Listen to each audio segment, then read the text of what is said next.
এখন তেলাওয়াত করবেন হাফেজ আলহাজ মোহাম্মদ ইসমাইল সাহেব। السلام عليكم ورحمة الله وبركاته. أعوذ بالله من الشيطان الرجيم. بسم الله الرحمن الرحيم.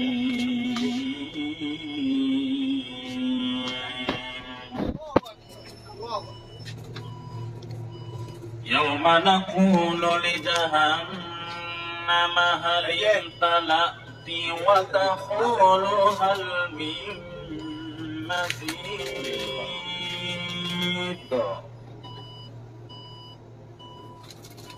وأزلفت الجنة للمتقين غير بعيد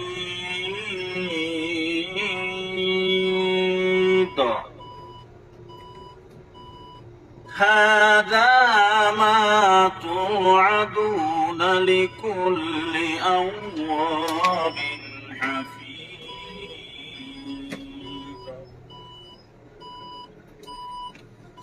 يوم نقول لجهنم هل امتلأت وتقول هل من مزيد وأزلفت الجنة للمتقين غير بعيد هذا ما توعدون لكل أواب حفيظ من خشي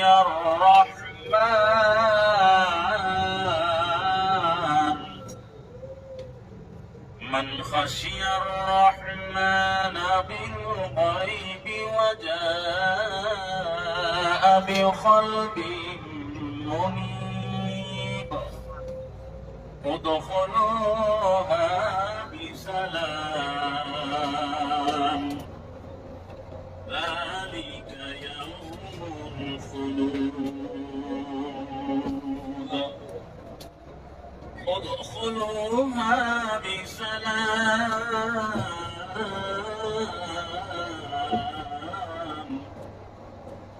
ذلك يوم الخلود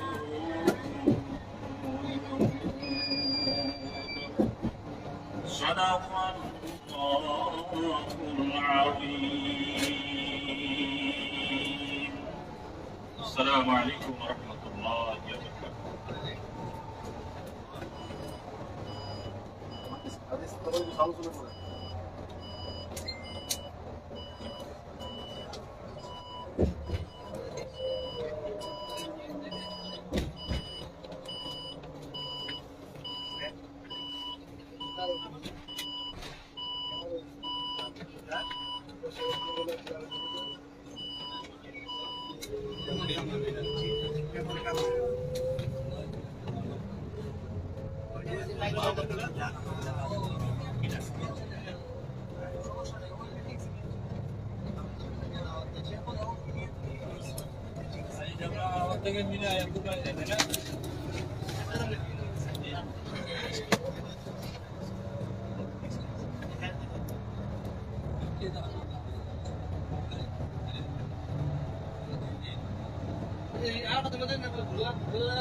আমাদের তো আরাফাতের ময়দান ওমরান সাফের আসতে আসতে দেখতে আল্লাহ যদি আর কোনোদিন না আনে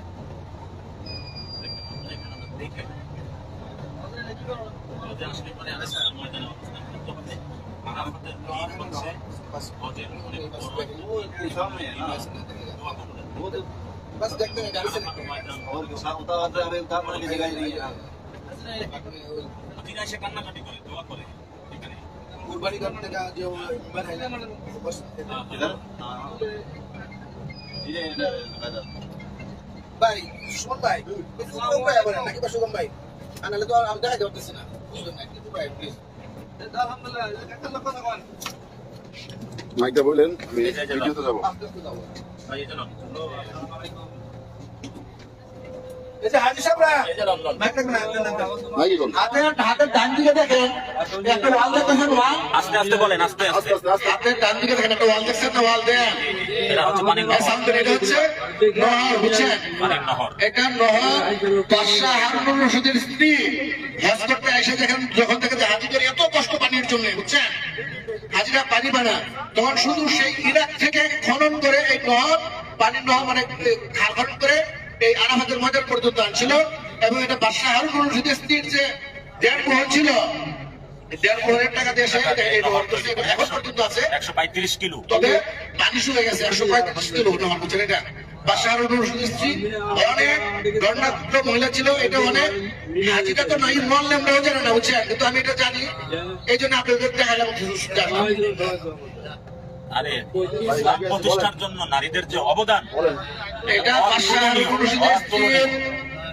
যে দেড় মোহরের টাকা দেড় মোহর টাকা দিয়েছে তখনকার সময় এই খাল খনন করে মক্কা পর্যন্ত এবং এই আরাফাতের ময়দান পর্যন্ত নহর উনি খনন করেছিলেন হাজিদের পানি খেদমত করার জন্য পানি দেওয়ার জন্য এটা অনেক হাজি তো নাই অনেক মহিলা আমরাও কিন্তু এটা জানেন না বিষয়টা বুঝছেন আপনারা একটু দেখে নেন এটা আলহামদুলিল্লাহ অনেক বড় অবদান। আমরা এখন মুক্তলাফা যাচ্ছি আর 1 কিলো দূরত্ব আছে মুক্তলাফা বাম দিকে যে ফ্লাইওভারটা দেখছেন এটা হচ্ছে ট্রেনের লাইন এই দিক দিয়ে ট্রেন চলাচল করে হজ মৌসুমে শুধু হজ মৌসুমে ট্রেন বিদ্যুৎ চালিত ট্রেন এই দিক দিয়ে চলাচল করে শুধু হজ মৌসুমে না, এর থেকে, আপনার যে জামারা থেকে মিনা থেকে এই ট্রেনের মাধ্যমে আরাফাতে যায়। তো সবাই তো আর যেতে পারে না, কিছু যায়, তারপরে আলহামদুলিল্লাহ। এই রেল স্টেশন এটা এই যে রেল স্টেশন, হ্যাঁ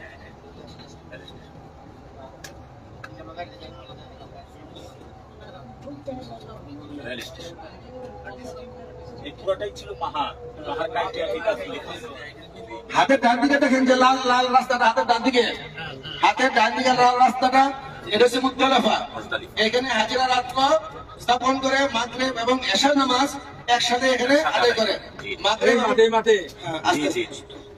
এই যে ডান পাশের পাহাড়, ডান পাশে যে জায়গাগুলো দেখছেন এটা হচ্ছে মুক্তলাফা এখানে হাজিরা রাত্র স্থাপন করে এই পাহাড়ের উপর থেকে আরম্ভ করে যে খোলা জায়গাটা আছে এটা একেবারে কি যে অবস্থা দেখা যায় আল্লাহ।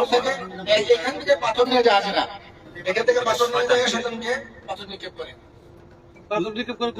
ওই যে জামারা শয়তানের ওখানে, এই যে শয়তান এখান থেকে পাথর কোথায় নিয়ে যায়? ওই যে পোটলাই করে পাথর নিয়ে যায়, এই পাথর ওই জামারায় গিয়ে শয়তানকে নিক্ষেপ করে। যে বাধা দিছিল ওই যে মসজিদের নামিরা দেখেন